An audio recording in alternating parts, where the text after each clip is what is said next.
Hello everyone, welcome और welcome back to my YouTube channel. My name is Kamini Singh. आज हम discuss करने वाले हैं प्रीवियस ईयर क्वेश्चंस को, जो कि आपके नेट पेपर 1 के पीपल एंड एनवायरनमेंट जो आपका सेक्शन है उसका हैजार्डियस वेस्ट जो टॉपिक है उससे रिलेटेड है। काफी सारे क्वेश्चंस पूछे गए हैं पिछले कुछ सालों में इस टॉपिक से, तो हमने इसके दो पार्ट्स में इसको डिवाइड किया है। आज फर्स्ट पार्ट है, फिर इसके बाद हम हैजार्डियस वेस्ट को कुछ और डिस्कस करेंगे। उसके बाद हम बाकी जितने बचे हुए क्वेश्चंस हैं उनको उनकी भी वीडियो लेकर आएंगे। ये लेक्चर 27 है। इससे पहले अगर आपने 26 वीडियोस को नहीं देखा है तो आप डिस्क्रिप्शन बॉक्स में जाकर लिंक दिया हुआ है, आप उस पर क्लिक करके उन सभी वीडियोस को देख सकते हैं। तो बिना टाइम वेस्ट किए चलिए स्टार्ट करते हैं।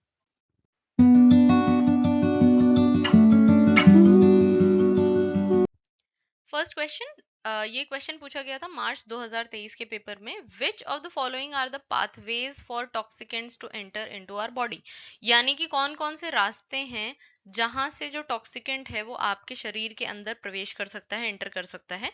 ऑप्शंस हैं इनहेलेशन यानी कि सांस के थ्रू, दूसरा है एब्जॉर्प्शन, तीसरा है डर्मल, चौथा है आपका इंजेशन और लास्ट है एक्सट्रैक्शन। देखिए हमने लास्ट वीडियो जो की है जिसमें हमने हैजार्डियस वेस्ट की बात की थी, टॉक्सिकेंट्स की बात की थी, उसमें हमने किन किन पाथवेज की बात की थी। पहला है इनहेलेशन, दूसरा है आपका इंजेशन और तीसरा है आपका डर्मल यानी कि स्किन के थ्रू जो है आपके जो बॉडी में है। इंजेक्शन का मतलब होता है माउथ के थ्रू, यानी कि जिस तरीके से आप खाना खाते हैं उस तरीके से अगर आपका जो टॉक्सिकेंट्स है वो एंटर करता है। इनहेलेशन का मतलब है सांस लेने के थ्रू या फिर इनहेल कोई भी चीज करने के थ्रू। तो इसका जो करेक्ट आंसर होगा वो आपका होगा ए, सी और डी, यानी कि फर्स्ट ऑप्शन। नेक्स्ट क्वेश्चन है, दो स्टेटमेंट्स दी हुई हैं, आपको पहले स्टेटमेंट्स को पढ़ना है। अगर वो करेक्ट है तो फर्स्ट पे टिक करना है, अगर दोनों ही गलत हैं तो सेकंड पे, अगर पहली सही है दूसरी गलत है तो थर्ड पे, और अगर पहली गलत है दूसरी सही है तो फोर्थ पे। ये क्वेश्चन अक्टूबर 2022 के पेपर में पूछा गया है। क्वेश्चन देख लेते हैं। Chronic toxicity caused due to hazardous waste is not difficult to determine, यानी कि क्रोनिक टॉक्सिसिटी को डिटरमाइन करना, उसके बारे में पता करना हार्ड नहीं होता है। ऐसा बिल्कुल भी नहीं है। क्रोनिक टॉक्सिसिटी क्योंकि over the period of years होती है, काफी सालों में इसका जो असर है वो आपको शो होना दिखाई देता है। तो इस वजह से इसको डिफिकल्टी होती है इसको डिटरमाइन करने में, तो ये तो आपकी स्टेटमेंट गलत है। सेकेंड स्टेटमेंट है chronic effects may be seen immediately after the exposure, बिल्कुल गलत। अभी मैंने बताया कि over the period of years जिनका असर तुरंत दिखता है वो आपकी होती है एक्यूट टॉक्सिसिटी। तो आपका जो सेकेंड ऑप्शन है वो करेक्ट हो जाएगा। Both statement 1 and statement 2 are false, दोनों ही स्टेटमेंट हमारी गलत है। नेक्स्ट क्वेश्चन है, ये पूछा गया था जुलाई 2022 के पेपर में। Identify the non recyclable waste among the following, यानी कि ऐसे वेस्ट जो रिसाइकल नहीं किए जा सकते हैं, दोबारा से उनकी साइकलिंग नहीं हो सकती है, उनको बताना है हमें। तो ये क्वेश्चन थोड़ा सा आपको डिफिकल्ट लग सकता है। पहला है पेपर, पेपर रिसाइकल हो सकता है बिल्कुल। प्लास्टिक बॉटल्स भी रिसाइकल हो सकती हैं। थर्मोकोल रिसाइकल नहीं हो सकता है। टेट्रा पैक्स भी रिसाइकल नहीं हो सकते हैं। मेटल्स रिसाइकल हो सकते हैं। तो जहां पर सी और डी ऑप्शन है यानी कि थर्ड, वो बिल्कुल करेक्ट है। यहाँ पर आप कंफ्यूज हो सकते थे प्लास्टिक बॉटल्स में। देखिए कुछ प्लास्टिक की जो चीजें हैं वो बिल्कुल आपकी रिसाइकल नहीं हो सकती, बट बॉटल्स मोस्टली जो होती हैं वो आपकी रिसाइकल हो सकती हैं। नेक्स्ट क्वेश्चन है, ये हमने लास्ट वीडियो में इसको कवर किया है। अगर आपने लास्ट वीडियो ना देखी हो तो प्लीज पहले लास्ट वीडियो जाकर देखें, वरना आपको ये जो क्वेश्चन है ये बिल्कुल भी समझ में नहीं आएगा। हमें हजार्डियस वेस्ट और उसके एक्सप्लेनेशन को मैच करना है। पढ़ लेते हैं पहले एफ लिस्ट, के लिस्ट, पी लिस्ट और यू लिस्ट। लास्ट वीडियो में हमने डिस्कस किया था कि जो एफ लिस्ट है वो नॉन स्पेसिफिक सोर्स, मतलब सोर्स के बारे में अगर हमें उसके नहीं पता है तो वो एफ लिस्ट में आता है। के लिस्ट में वो आते हैं जिनके जिनके सोर्सेज हमें पता होते हैं। पी लिस्ट में वो आते हैं जिनका 1 kg से ज्यादा अगर एक्सीड कर जाता है और तब उसे डिस्कार्ड किया जाता है, वो पी लिस्ट में आते हैं। यू लिस्ट में 25 kg से ज्यादा अगर वो एक्सीड कर जाते हैं और तब डिस्कार्ड किए जाते हैं, वो आते हैं। तो आपका डी का हो जाएगा सेकंड, यहाँ पर आपको 25 kg दिख गया होगा। सी जो है वो आपका फोर्थ से मैच होगा। इसके अलावा के लिस्ट जो है वो आपका फर्स्ट से होगा क्योंकि यहाँ पर स्पेसिफिक इंडस्ट्रियल प्रोसेस के थ्रू जो हैजार्डियस वेस्ट है वो आ रहा है, और एफ जो है वो आपका थर्ड से मैच होगा क्योंकि यहाँ पर नॉन स्पेसिफिक सोर्स की बात की है। तो आपका ऑप्शन नंबर जो ए है फर्स्ट है वो करेक्ट हो जाएगा कि ए जो है वो थर्ड से मैच हो रहा है, बी फर्स्ट से, सी फोर्थ से और डी आपका सेकंड से। नेक्स्ट क्वेश्चन है, आपको A B C D E तक दिया हुआ है, आपको पहले क्वेश्चन पढ़ना है और फिर ऑप्शंस को देखना है।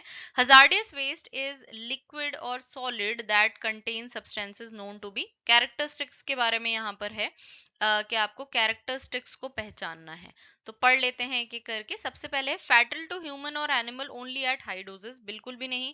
कुछ चीजें हैं जो कि लेस डोज में भी फैटल हो सकती हैं, लेकिन लॉन्ग पीरियड तक वो आपको उसका एक्सपोजर होना चाहिए, तो ये स्टेटमेंट गलत हो गई।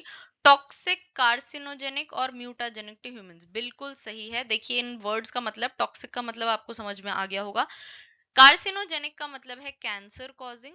ऐसा कोई सब्सटेंस जो कि कैंसर कॉजिंग है वो आपका बिल्कुल हजार्डियस वेस्ट के अंडर आएगा। नेक्स्ट इज म्यूटाजेनिक, आपके को म्यूटेशन कॉज कर सकता है। म्यूटेशन का मतलब है कि आपके जीन्स के साथ जीन्स को हार्म कर सकता है, उसकी वजह से आपको जो है जेनेटिक डिसऑर्डर या डिजीजेस हो जाती हैं। तो ये बिल्कुल करेक्ट स्टेटमेंट है। इस तरीके का अगर कोई भी सब्सटेंस है तो वो हजार्डियस वेस्ट के अंतर्गत आएगा। Ignitable even at temperatures less than 60 degree Celsius, बिल्कुल करेक्ट है। ये हमने लास्ट वीडियो में कवर भी किया था और मैंने आपसे कहा था कि 60 डिग्री सेल्सियस को याद रखिएगा कि 60 डिग्री सेल्सियस से भी कम में अगर कोई चीज कंबस्टिबल है, इग्नाइटेबल है, तो वो आपकी बिल्कुल हजार्डियस वेस्ट में आएगी। नॉन रिएक्टिव नहीं होगा, रिएक्टिव होगा। अगर कोई चीज रिएक्टिव है तो वो हजार्डियस वेस्ट में आएगी, नॉन रिएक्टिव नहीं आएगी, कोरोसिव है। तो आपका बी, सी और ई जिस भी ऑप्शन में आपको दिखे वो आपका बिल्कुल करेक्ट हो जाएगा। ये मार्च 2023 के पेपर में पूछा गया सवाल है। Next question is oxygen demanding waste, ऐसा वेस्ट जो कि ऑक्सीजन को डिमांड कर रहा है, वो वेस्ट इनमें से क्या करेगा? ये भी मार्च 2023 में पूछा गया है। Decreases the oxygen level in water, बिल्कुल सही है, पहला ही ऑप्शन करेक्ट है। क्योंकि कोई भी चीज अगर डिमांड कर रही है किसी चीज की, आप अगर घर पे अगर फ्रूट्स रखे हुए हैं और आप फ्रूट्स की डिमांड कर रहे हैं, मतलब आप फ्रूट्स को कम कर रहे हैं, आपके घर से फल जो है वो कम हो जाएंगे, तो ऑक्सीजन लेवल जो वाटर का है वो कम हो जाएगा। बाकी सभी ऑप्शंस इनकरेक्ट हैं। नेक्स्ट क्वेश्चन भी स्टेटमेंट का है, स्टेटमेंट पढ़नी है और हमें बताना है कि कौन सी सही है कौन सी गलत। ये अक्टूबर 2022 में पूछा गया सवाल है। Acute exposure to a chemical is a long term continuous exposure, बिल्कुल गलत। एक्यूट एक्सपोजर है शॉर्ट टर्म, याद रखिएगा। अब आपको आई होप याद हो गया हो। एक्यूट एक्सपोजर का मतलब ही है शॉर्ट टर्म, छोटे समय के लिए जो एक्सपोजर होगा वो एक्यूट के अंदर आएगा, तो ये स्टेटमेंट गलत हो गई। नेक्स्ट है chronic exposure is a chemical in a short term, उल्टा दिया हुआ है। क्रोनिक एक्सपोजर जो होता है वो लॉन्ग टर्म के लिए होता है, तो ये स्टेटमेंट भी जो है आपकी गलत है। आपका जो ऑप्शन है second, both statement 1 and 2 are false, ये सही हो जाएगा। ये लास्ट क्वेश्चन मैं आपके लिए छोड़ देती हूँ। आप प्लीज वीडियो को पॉज करके इस क्वेश्चन को पढ़ के और इसका आंसर कमेंट सेक्शन में जरूर दीजिएगा। अगर आप वीडियो के एंड तक बने हुए हैं तो थैंक यू सो मच। अगर आपको मेरा कंटेंट पसंद आया है तो प्लीज़ वीडियो को लाइक करें, शेयर करें अपने फ्रेंड्स के साथ जो भी नेट एग्जाम की तैयारी कर रहे हैं। कमेंट सेक्शन में अपने आंसर्स और अपने फीडबैक ज़रूर दें। इन सभी प्लेटफॉर्म पर भी हम अवेलेबल हैं, तो आप इसके भी लिंक्स जो हैं वो डिस्क्रिप्शन बॉक्स में हैं, आप क्लिक करके इनको ज्वाइन कर सकते हैं। इसके अलावा जो वीडियोस हैं उनके भी लिंक्स जो हैं वो डिस्क्रिप्शन बॉक्स में हैं, तो आप बाकी बची हुई पुरानी वीडियोस को भी देख सकते हैं। Thank you so much.